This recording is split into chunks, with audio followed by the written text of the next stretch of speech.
waan sadeen kana dursa kennu. Tokko akeeka waaqayyoo jireenya kee irratti qabu baruuf.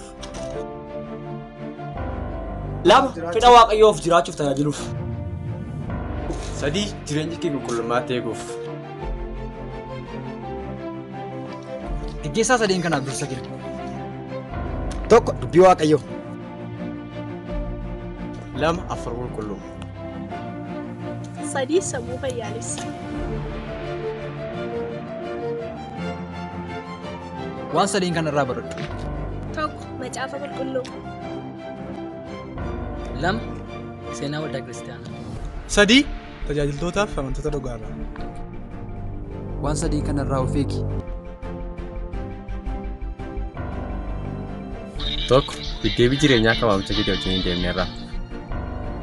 Lama fedha namootaa fi tajaajilurra. Sadii fedha yerootii fi kaayyoo itti yaa'ama keerraa kaachuu.